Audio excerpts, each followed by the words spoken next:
Solo le idee possono vincere in una situazione economica e una crisi epocale come quella che stiamo vivendo. Ai dati della disoccupazione giovanile ai massimi storici in Italia, pensate con un tasso del 36,2% tra i giovani tra i 15 e i 24 anni, il nord-est da Padova risponde con la premiazione delle 10 migliori start-up. Andiamo a conoscerle.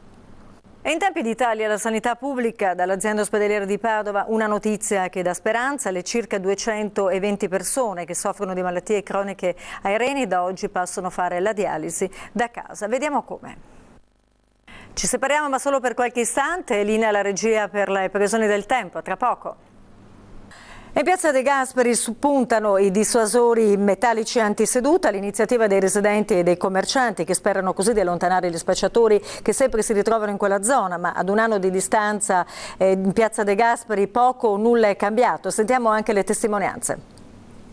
Il punto della situazione sulle scuole del comune di Padova post scosse del terremoto, nessun caso limite, ma i lavori di sistemazione sono già partiti. Sentiamo. E siamo arrivati alla conclusione di questo telegiornale. Non ci sono altre notizie, naturalmente grazie per averci seguiti e ci vediamo domani. Arrivederci. Istruttore di scuola guida denunciato dalla polizia, approfittava del suo ruolo per molestare giovani ragazze in auto mentre faceva appunto la lezione. Guardate. E sono scattati i saldi ed è caccia alla fare, ma il budget è ristretto, come ben sapete, con la crisi. I negozianti confidano negli acquisti utili anche di mezza stagione, insomma che vadano bene anche per la mezza stagione. Guardiamo. E siamo invece adesso alla nostra rubrica di UTG Estate che raccoglie le immagini, insomma le foto più belle dei vostri luoghi di vacanza, ma anche appunto le bellezze che poi trovate in questi luoghi. Allora vediamo le immagini che ci avete inviato, il servizio. La canicola non abbandona il padovano, la colonnina di mercurio ormai supera i 40 gradi, l'affa e il caldo mietono purtroppo una vittima, si tratta di un anziano di 83 anni. Servizio.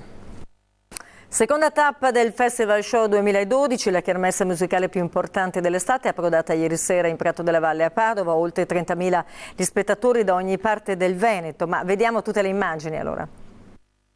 Adesso una piccola pausa, le previsioni del tempo, a tra poco in studio. Siamo arrivati alla fine del telegiornale, non ci sono aggiornamenti dell'ultimo minuto. Vi ringrazio per averci seguito e naturalmente ci vediamo domani. Arrivederci. Denunciate dalla polizia, due romene di 33 e di 38 anni avevano fatto incetta di bottiglie di liquore all'Interspar di Ponte Vigo d'Arzere e poi le avevano messe nelle loro borsette. Però sentiamo altre notizie anche dalla provincia. Ancora una volta i commercianti nel mirino della criminalità, il 90% dei reati sono furti, tentati furti e rapine. Le telecamere non bastano più, serve a questo punto la certezza della pena. Ascoltiamo. E questi erano i numeri in sovraimpressione. Adesso invece ci fermiamo per qualche istante per le previsioni del tempo, restate con noi, linea alla regia tra poco. In apertura un notiziario con una storia squallida, quella di un medico che in cambio di prestazioni sessuali riforniva di cocaina e metadone a una sua amica, una padovana di 30 anni. Nel gennaio scorso però la ragazza ha rischiato di morire per un'overdose, sono scattate così le indagini e l'uomo è stato arrestato insieme ad un pusher veronese. Questa è un po' l'anticipazione, sentiamo allora come sono andate le cose.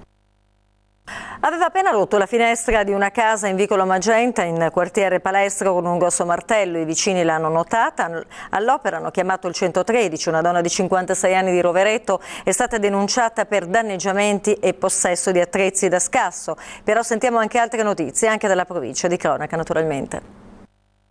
Eccoci di nuovo in studio, siamo al consueto appuntamento con la nostra rubrica dedicata alle foto dei vostri luoghi di vacanza, UTG Estate. Allora vediamoli insieme. I veneti si sentono sempre più poveri e insicuri, questo è quanto emerge da uno studio presentato da Unioncamere del Veneto. La qualità della vita percepita comunque, dice lo studio, è molto inferiore a quella reale. Sentiamo un po' allora che cosa è emerso.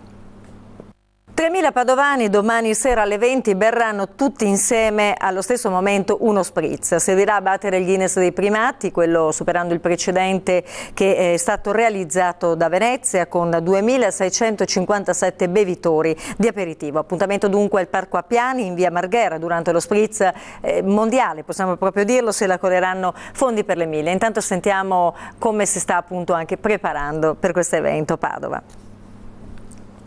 Staremo a vedere se Padova batte Venezia, intanto adesso linea alla regia per le previsioni del tempo, restate con noi, a tra poco.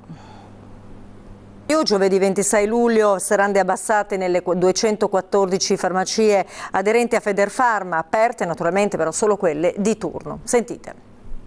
Un anno fa la battaglia fra immigrati in piazzale Stazione e l'omicidio di un tunisino di 22 anni proprio davanti alle cucine popolari. A 12 mesi di distanza la situazione è migliorata, ma dopo magrebini e nigeriani a preoccupare i residenti adesso sono gli slavi. Abbiamo sentito naturalmente anche i residenti e quelli che hanno appunto gli esercizi in quella zona. Lasciamo Padova, il piazzale della Stazione, invece adesso dedichiamo lo spazio a voi telespettatori che ci avete inviato le foto e i filmati delle vostre vacanze. Via le immagini allora.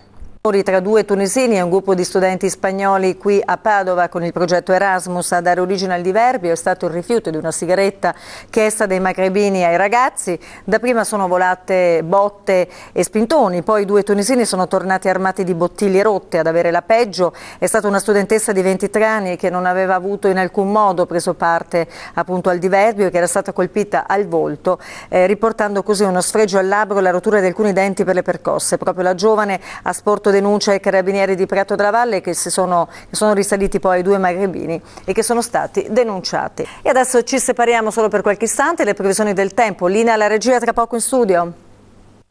Ben ritrovati in studio, ripartiamo con il nostro telegiornale proprio dallo spazio dedicato a voi telespettatori, alla nostra rubrica UTG Estate. Allora vediamo insieme le foto e i filmati che ci avete mandato.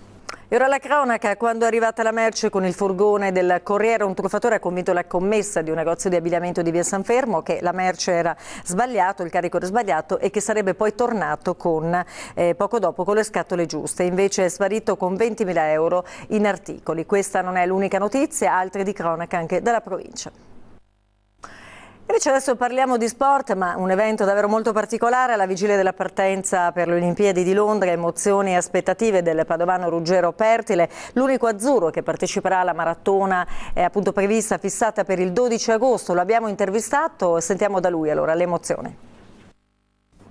Siamo arrivati alla fine del nostro telegiornale, non ci sono altre notizie, grazie per l'attenzione e naturalmente ci vediamo domani se lo vorrete.